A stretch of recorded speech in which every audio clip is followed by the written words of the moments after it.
I am Natalie, 38, standing at the back of my mother Eleanor's funeral service when I spot my younger sister Stephanie walking in with James, the millionaire fiancé she stole from me 6 years ago. She notices me, smirks, and struts over in her designer black dress, flashing a massive diamond ring. "Poor you, still alone at 38, she whispers. "I got the man, the money, and the mansion." I smile calmly, turning to her. "Have you met my husband yet?" When I call him over, her face turns ghostly pale. "Where are you watching from today? Drop your location in the comments. Hit subscribe and stay for this wild family drama that changed my life forever." Growing up in our middle-class Chicago neighborhood, Stephanie and I shared more than just DNA. We shared a bedroom with a dividing line of tape down the middle, marking territory in our perpetual Cold War. 3 years my junior, Stephanie developed an early habit of wanting whatever I had, simply because it was mine. Our personalities clashed from the start. I was the studious, hard-working one with practical dreams and a planner always in hand. My weekends were filled with extra credit projects and volunteer work that would look good on college applications. Stephanie, meanwhile, was the social butterfly, effortlessly charming adults while manipulating situations to her advantage. Her weekends meant parties and shopping trips with friends whose names changed as frequently as her nail polish colors. Our shared bedroom became a battleground of subtle aggressions.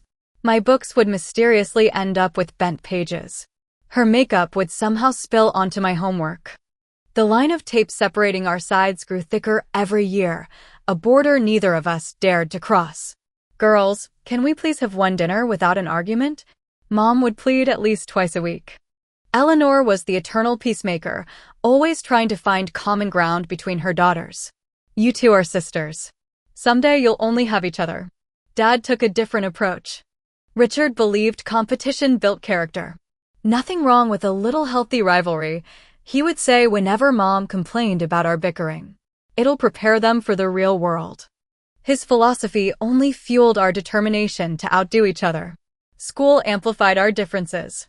My straight-A's earned quiet nods of approval, while Stephanie's social prowess and cheerleading trophies got standing ovations at family gatherings. I became class president. She became prom queen.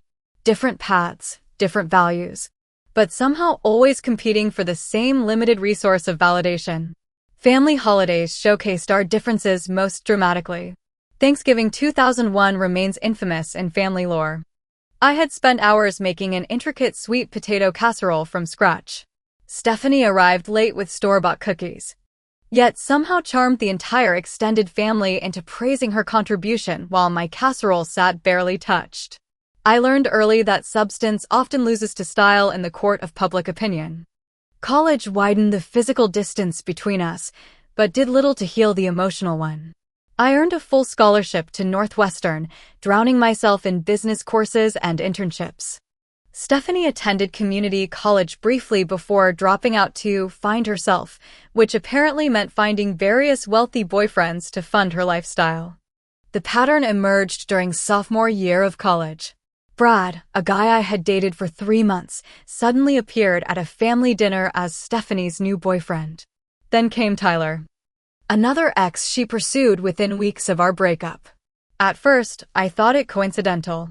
By the 3rd time, I recognized the strategy. My leftovers became her trophies. As adults, we maintained a relationship solely for our parents' sake. Sunday dinners at Eleanor's house became exercises in forced politeness, conversations limited to weather and Mom's new recipes. The unspoken agreement: tolerate each other for limited durations, then return to our separate lives. "Your sister asked about you again," Mom would say during our weekly calls, hope eternal in her voice. "She's doing well at that new marketing job. Maybe you two could grab coffee sometime." I always made non-committal noises in response. Eleanor never stopped believing her daughters would eventually become best friends, a fantasy I indulged without commitment. The day I met James, I made a critical mistake. I confided in Stephanie about my happiness. We were helping Mom prepare for her 65th birthday, chopping vegetables in the kitchen while Dad grilled outside. He might be the one, I told her. allowing genuine excitement to breach our usual superficial conversations. I've never felt this way about anyone. That's amazing, sis, Stephanie replied, her smile seemingly sincere. You deserve someone special. I missed the calculation behind her eyes, the wheels turning as she asked casual questions about James's business, his habits, his interests. I mistook her curiosity for sisterly support, a rare moment of connection I had always craved. The signs were there.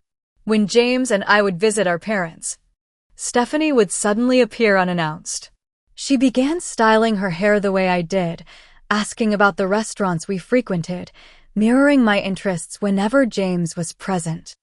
I dismissed the warning flares, trusting that certain boundaries remained sacred even in our dysfunctional relationship. Blood over betrayal. Family over faithlessness.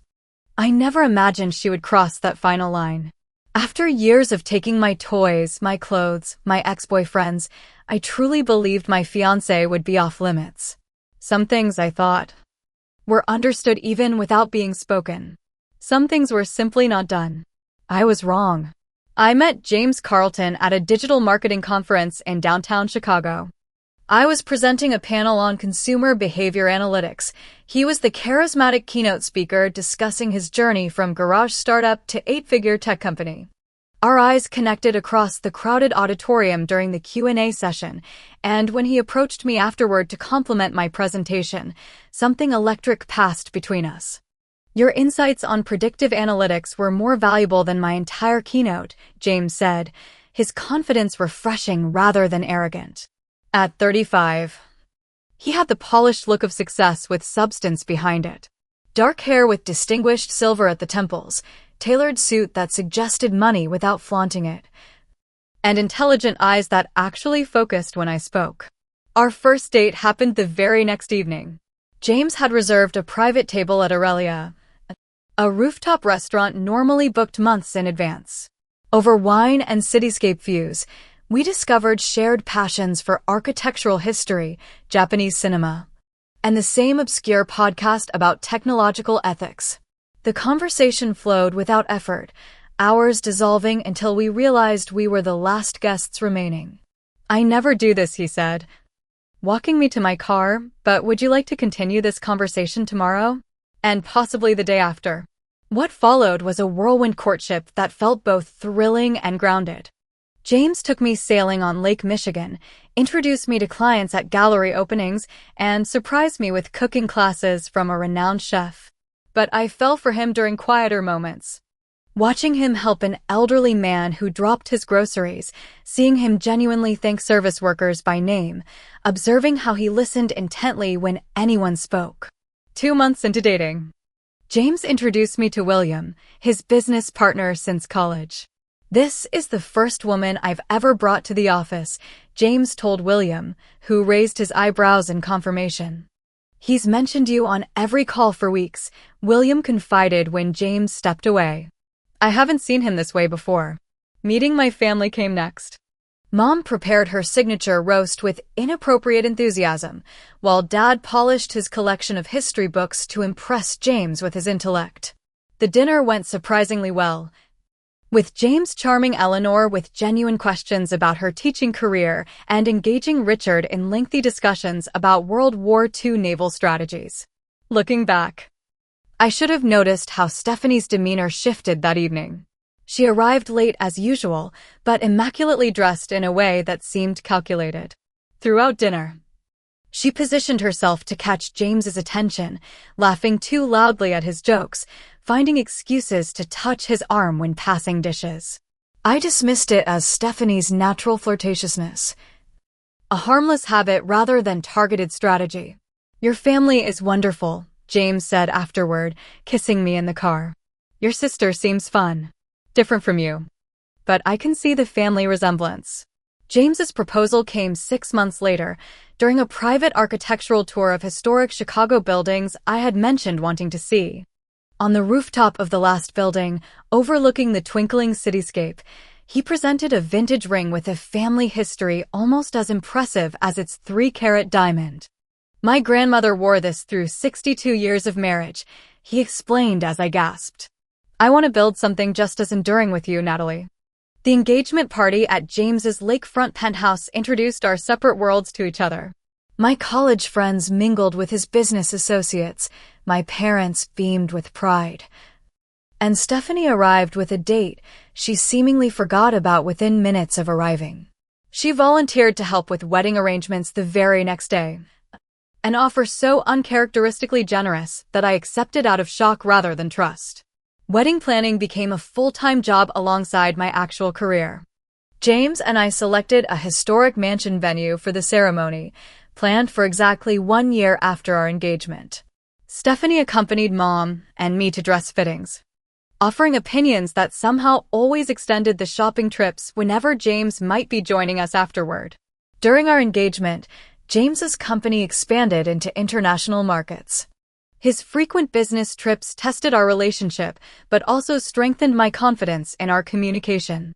We discussed future plans with practical openness, 3-year and 5-year goals, agreements about finances, even preliminary conversations about children's names and education philosophies.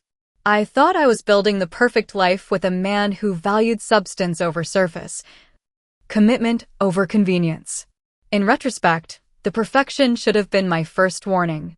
Nothing real is without flaws, and James's immaculate facade concealed crucial cracks in character.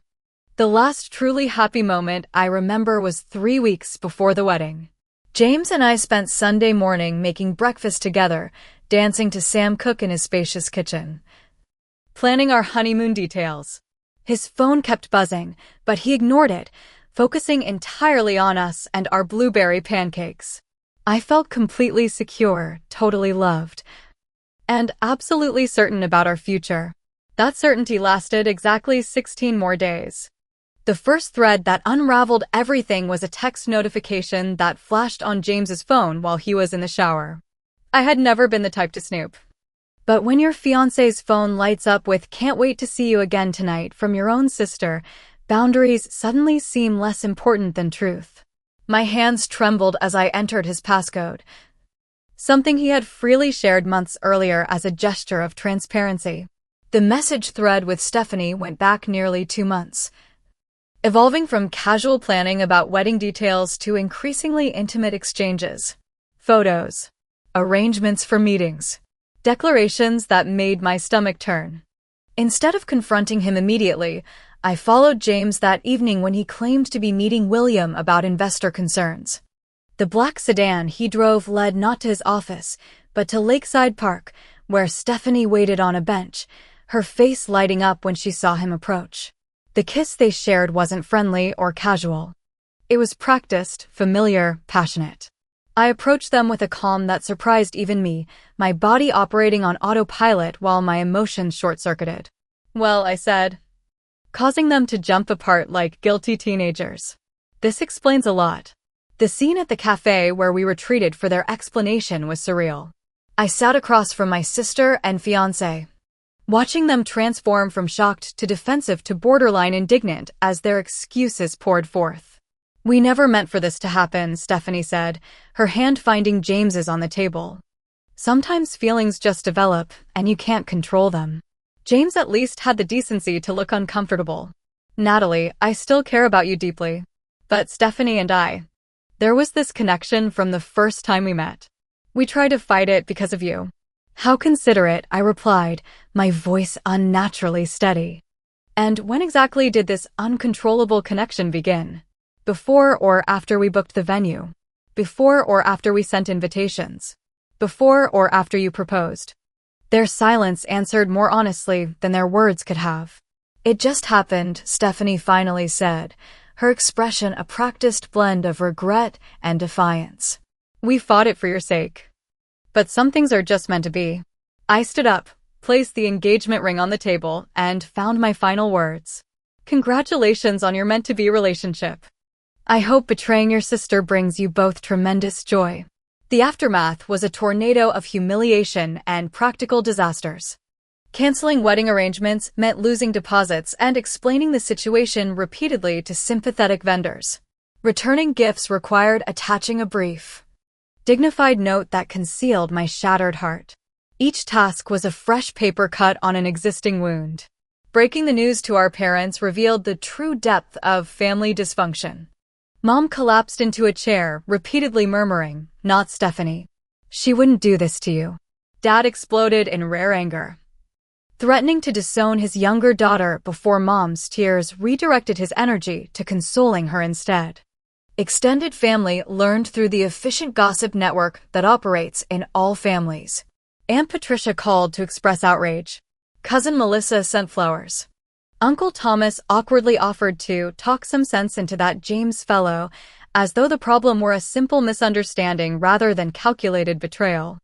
Social media became a minefield I navigated by deactivating all accounts after Stephanie posted a thinly veiled announcement about finding unexpected love just 2 weeks later. Friends divided into camps, those who stopped mentioning either James or Stephanie around me, and those who felt compelled to update me on every development in their relationship, mistaking my silence for healing. Their engagement announcement came 3 months after our breakup. The local business journal ran a feature on the tech entrepreneur and his new fiancé, complete with professional photographs where Stephanie wore the expression of someone who had won a particularly difficult competition. The financial losses stung, but proved manageable compared to the emotional devastation. Wedding deposits, a down payment contributed to James's new vacation property, and joint investments all disappeared in the fallout. My emergency fund dwindled as I took unpaid leave from work, unable to focus on client presentations while my personal life imploded so spectacularly. My performance at work suffered despite understanding colleagues. Projects that once energized me became monotonous tasks I completed without creativity or passion. My boss, Barbara, suggested a temporary transfer to our Denver office, a kindness disguised as professional development that I declined out of stubborn determination not to be driven from my home.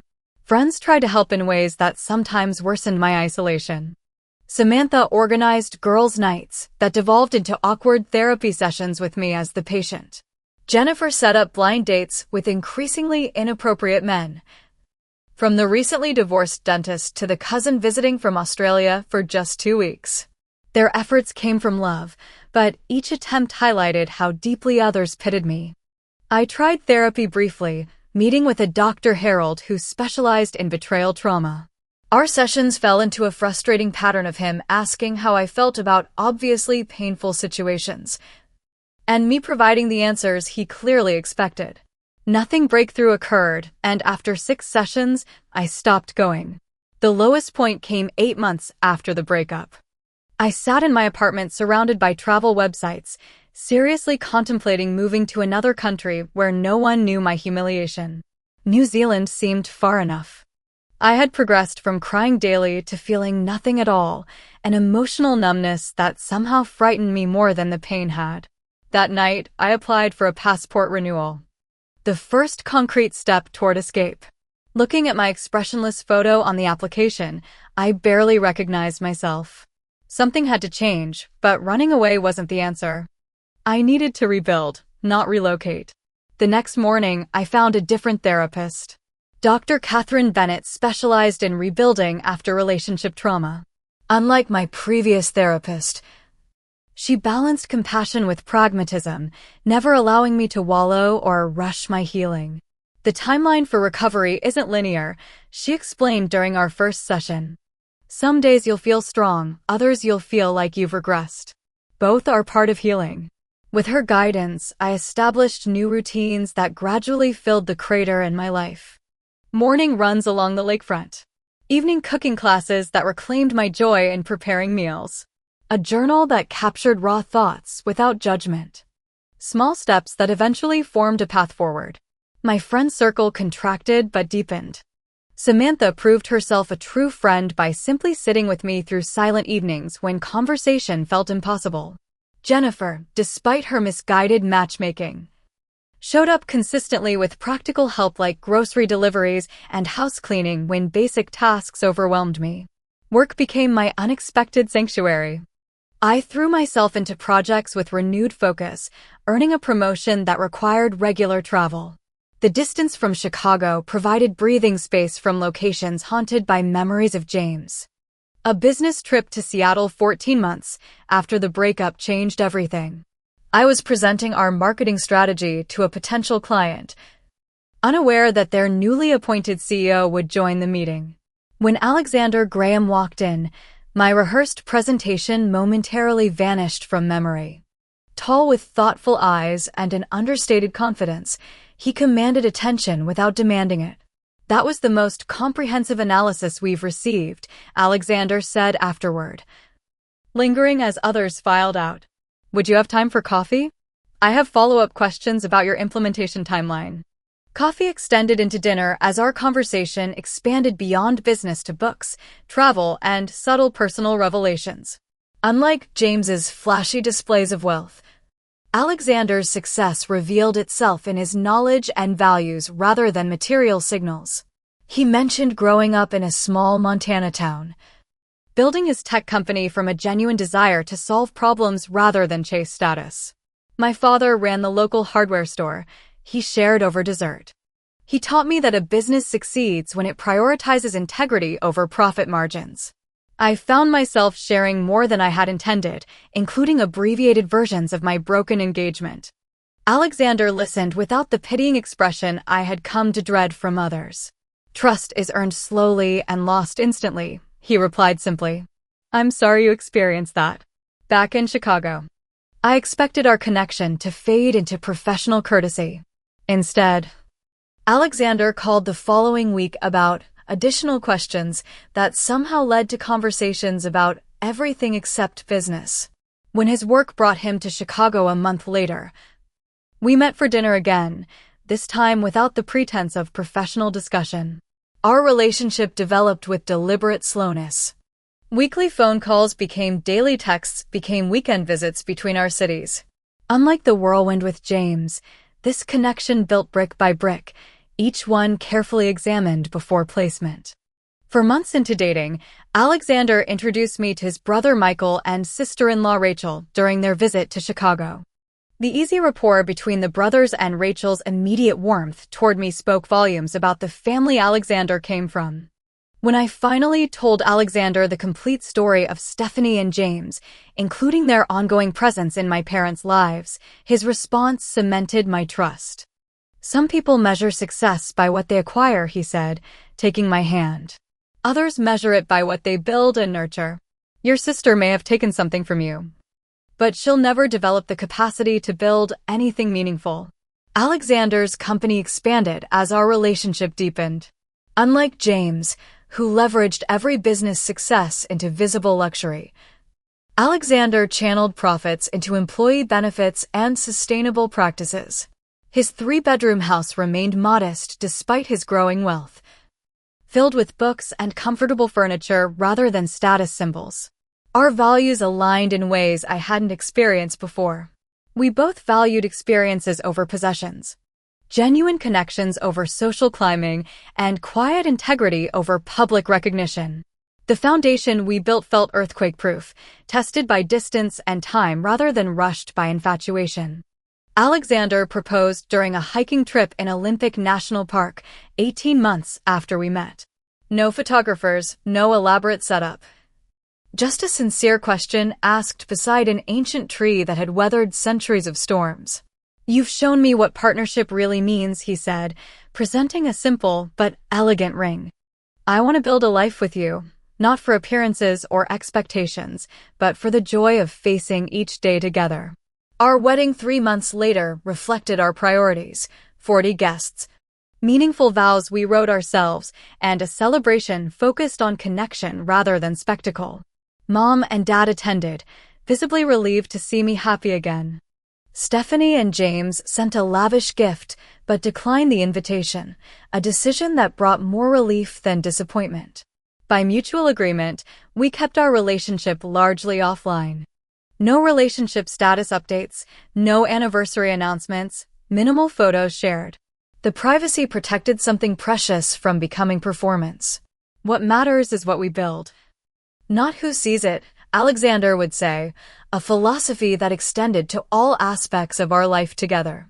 With Alexander, I discovered what had been missing with James: substance beneath the surface, integrity behind the success, and love that existed for its own sake rather than for appearance or advantage. We focused on building a foundation that could weather any storm, unaware that Hurricane Stephanie would soon test its strength.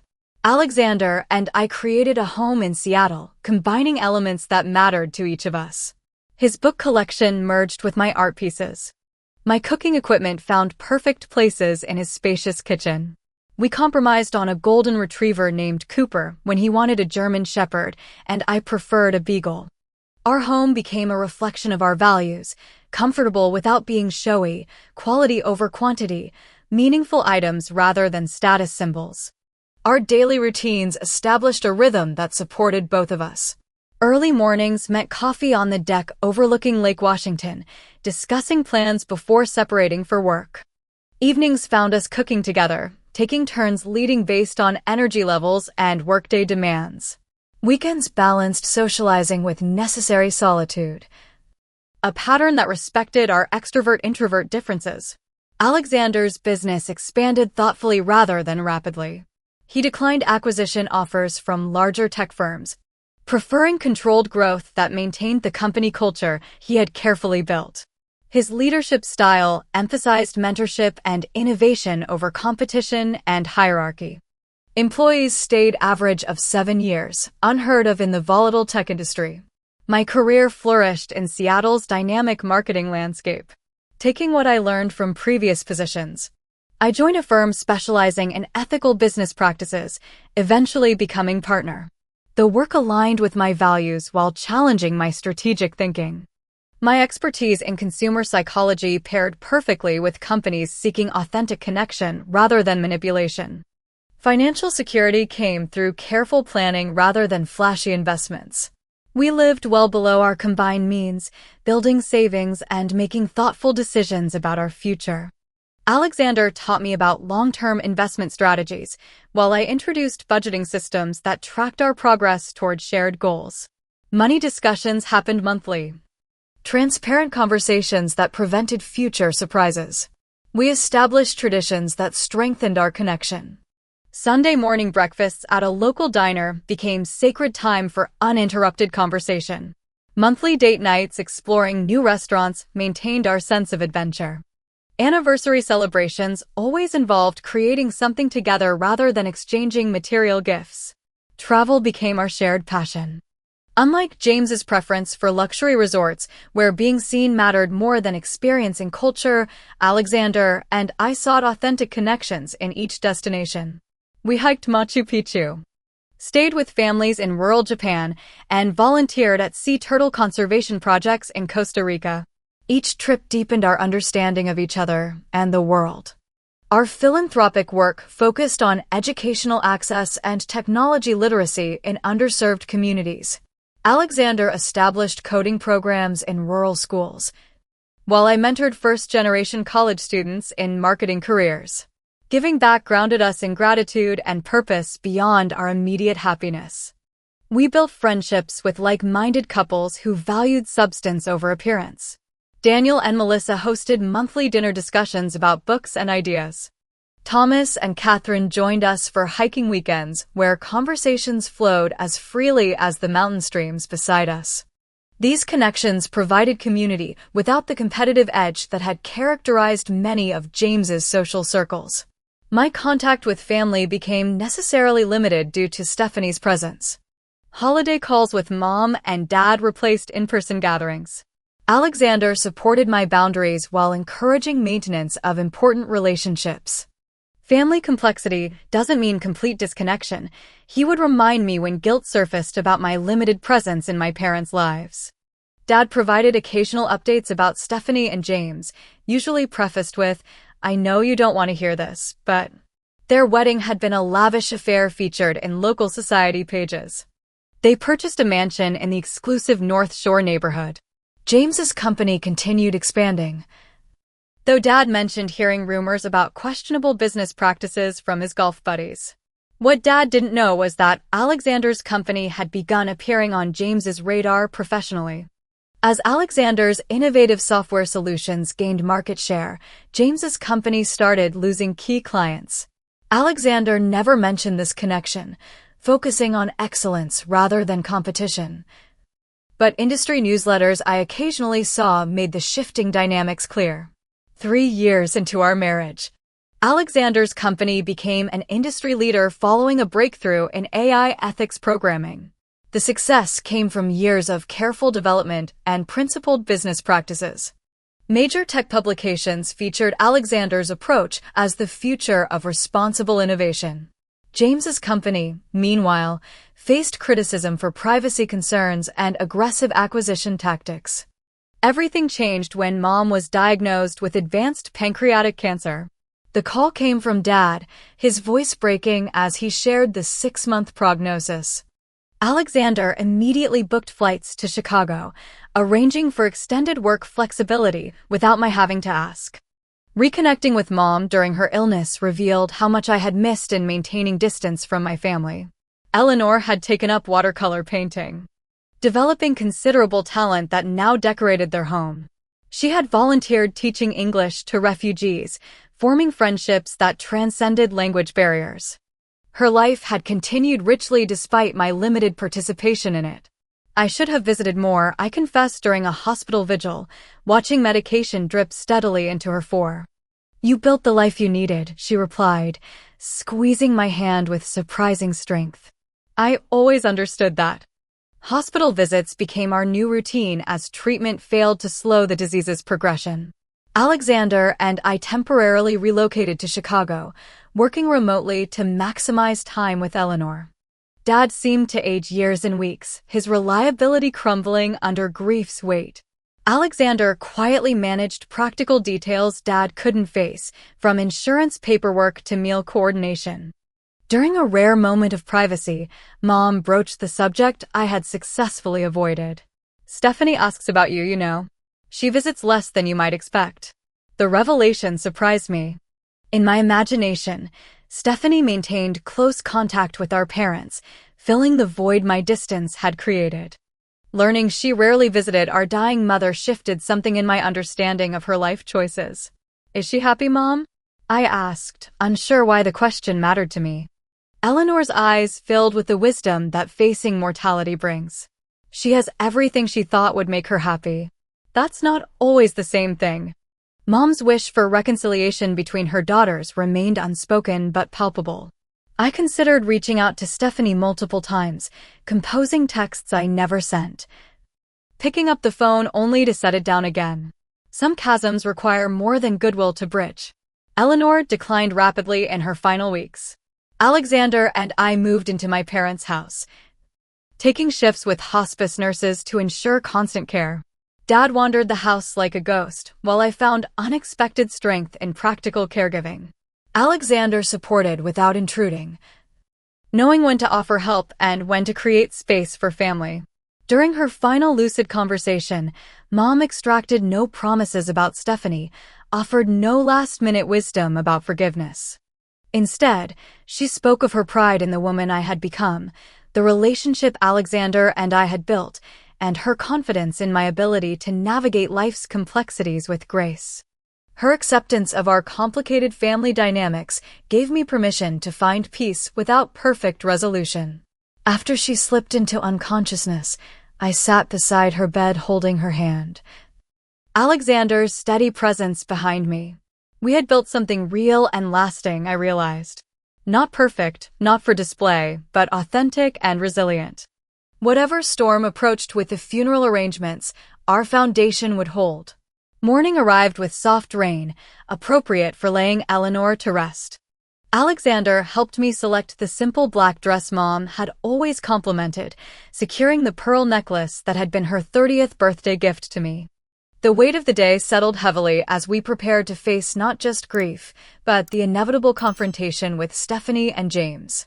"Remember who you are now," Alexander said, straightening his tie in the mirror. "Not who you were when they hurt you." We arrived at the funeral home early to oversee final arrangements.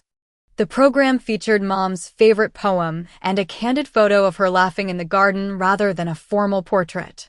Fresh flowers in blues and purples, her preferred palette. Replaced traditional arrangements. Small details that honored her essence rather than convention. Extended family arrived in somber groups. Aunt Patricia embraced me tearfully, whispering, "Eleanor was so proud of you." Cousins I hadn't seen in years offered condolences with varying degrees of comfort. Old family friends shared memories that momentarily lightened the heaviness. Dad leaned heavily on my support, both emotionally and physically. Grief had diminished him, bending his normally straight posture and clouding his sharp mind. Alexander stepped in seamlessly when I needed moments to collect myself, guiding Dad to greet arriving guests and ensuring he ate something from the provided refreshments. "Your mother would be pleased with the turnout," Dad murmured, surveying the filling room. "She always brought people together." The funeral director indicated we should take our seats soon. Alexander excused himself to take an urgent call from his Seattle office, promising to return before the service began. I was directing Dad toward the family section when the entrance door opened dramatically, revealing the arrival I had been simultaneously dreading and preparing for. Stephanie entered on James's arm. Her black designer dress inappropriately form-fitting for a funeral, diamonds glittering at her ears, neck, and wrist. James followed in an Italian suit that probably cost more than some cars, his expression hovering between discomfort and practiced charm. Their entrance halted conversations as heads turned to observe the spectacle. Stephanie embraced Dad with theatrical grief, her sobs perfectly timed and remarkably dry-eyed. "Daddy, this is just too awful," she declared at a volume designed to carry. James offered a subdued handshake, murmuring condolences that sounded rehearsed. I maintained my position several steps away, acknowledging their arrival with a dignified nod. 6 years of healing and Alexander's steady love had replaced raw pain with something closer to indifference. Stephanie was no longer the person who destroyed my world, but merely someone whose choices I couldn't understand. The distance I maintained apparently bothered Stephanie, who detached from Dad and approached me directly, diamond ring positioned prominently on her extended hand. "Natalie, how are you holding up?" she asked, voice dripping with performative concern. "This must be especially hard for you, handling everything alone." Before I could respond, she continued, gold bracelet jangling as she gestured around the room. "James and I would have helped with arrangements, but we've been so busy with the Hamptons house renovation. 8 bedrooms requires so many decisions." I offered a neutral smile. The arrangements were straightforward. Mom left specific instructions. Stephanie's eyes narrowed slightly at my lack of reaction to her status display. James hovered awkwardly behind her, scanning the room as though seeking escape routes. "Well, you always were good at handling practical details," she said, voice sharpening. "Some of us focus on building meaningful relationships instead. Speaking of which, are you seeing anyone? Mom mentioned you were still single." The targeted cruelty confirmed that Eleanor had protected my privacy, never revealing my marriage to Stephanie. Before I could decide how to respond, Stephanie twisted the knife further. "It must be difficult approaching 40 alone," she said, false sympathy barely concealing satisfaction. "But not everyone finds what James and I have. I got the man, the money, and the mansion. Some people just aren't meant for that kind of happiness." Several nearby relatives visibly cringed at her tactlessness. Dad, thankfully, was engaged with the minister and missed the exchange entirely. I felt a strange calm, recognizing the desperate validation seeking beneath her cruelty. "Actually, I've been meaning to introduce you," I replied evenly. "Have you met my husband yet?" Stephanie's perfectly arched eyebrows lifted in disbelief. "Husband? Really, Natalie? There's no need to invent someone for my benefit." Alexander had to take a call, but he should be rejoining us momentarily, I continued, ignoring her accusation. "We've been married for 4 years now." Stephanie's disbelieving laugh attracted attention from nearby mourners. "For years? And you never thought to mention this to your only sister? I suppose this mysterious husband will materialize just in time for the service." As if summoned by her skepticism, Alexander appeared at my side, his hand finding the small of my back in familiar support. In his tailored black suit and subtle platinum wedding band, he emanated the quiet confidence that had first attracted me to him. "Sorry for stepping away," he said, kissing my temple softly. "The Seattle office needed authorization for the Morrison acquisition. Everything's handled now." Stephanie's expression transformed from smug disbelief to shocked recognition, her complexion paling dramatically.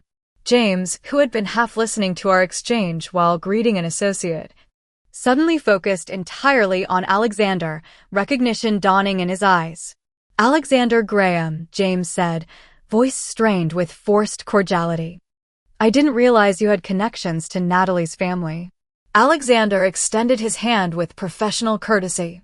"James, I believe your company and mine have crossed paths recently. And yes, Natalie and I have been married for 4 years now." The implications settled over James's features as he processed what this meant. Alexander Graham, CEO of Momentum Technologies, the company whose innovations had been steadily eroding James's market share. Alexander Graham, whose recent acquisition of multiple tech startups had been featured in Business Insider. Alexander Graham, who now controlled the board that had recently voted to acquire James's struggling company in a less-than-favorable deal. "You're James's new boss?" Stephanie blurted, social grace abandoning her as pieces connected. In a manner of speaking, Alexander replied diplomatically. "Momentum's acquisition of Carlton Tech completes next month. We're looking forward to integrating your husband's team into our corporate structure." Whispers rippled through nearby funeral attendees who recognized the business implications. Stephanie's expression cycled through confusion, disbelief, and thinly veiled panic. James stared at the floor, the power dynamic between us irrevocably altered. The perfect opportunity for gloating presented itself, wrapped in 6 years of justification. I could have highlighted how karma had operated with exquisite precision, how betrayal had ultimately led to their professional subordination to the very person they had underestimated. Instead, I thought of Mom and what would honor her memory in this moment. "The service is about to begin," I said gently. "We should all take our seats and focus on celebrating Mom's life." Alexander nodded respectfully to them both. "My condolences on your loss. Stephanie. Eleanor spoke very warmly of you during our visits."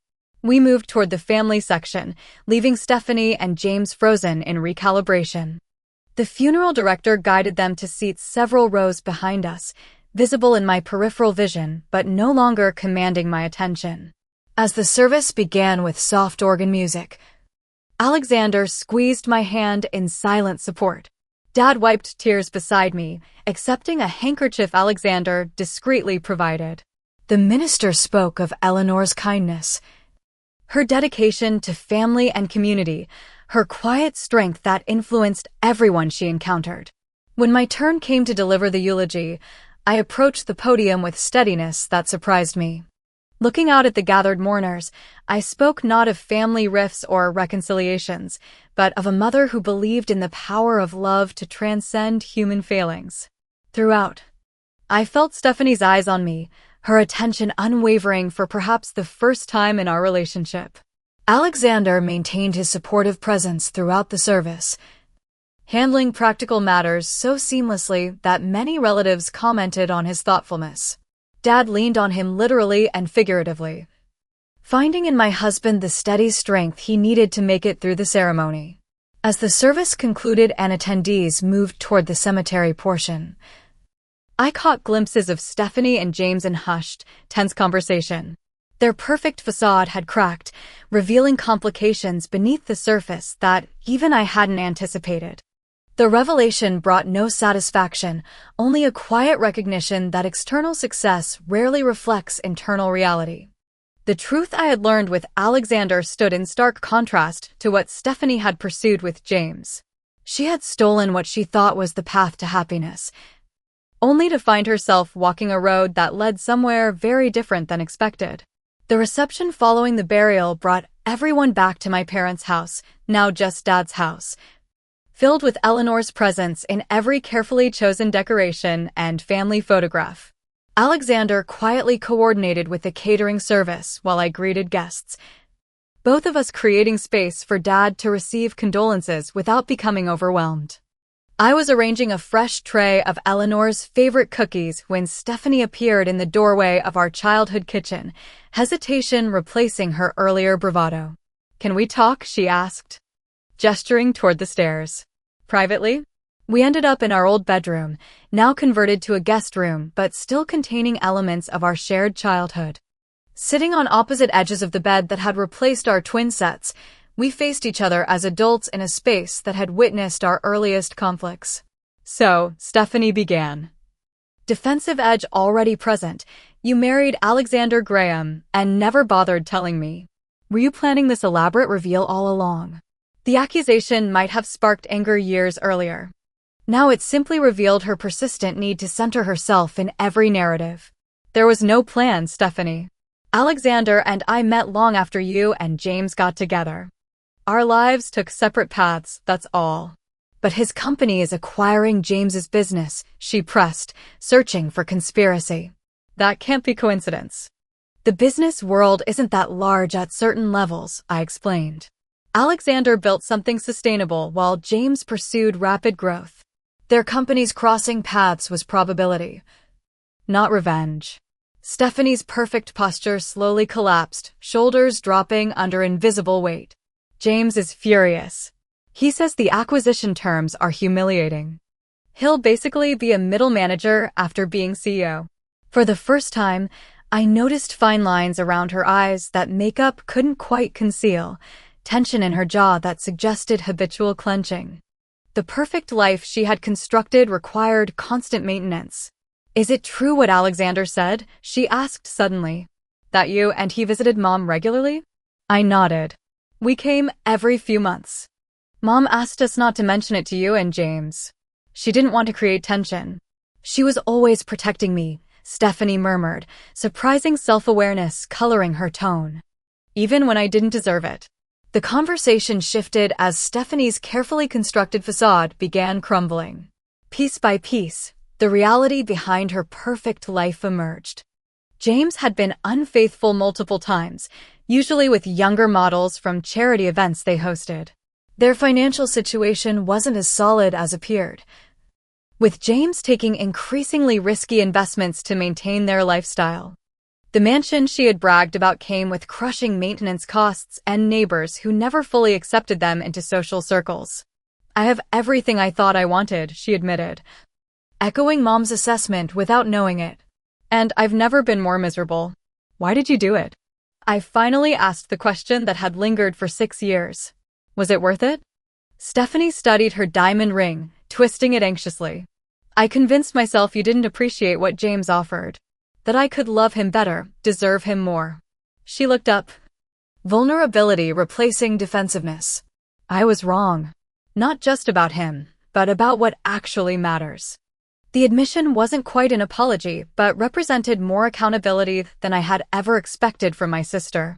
Years of therapy had taught me that forgiveness benefits the forgiver more than the forgiven, releasing burdens rather than absolving guilt. "We all make choices based on what we value at the time," I said carefully. "What matters is whether we learn from them." "How did you do it?" Stephanie asked, genuine curiosity replacing competition.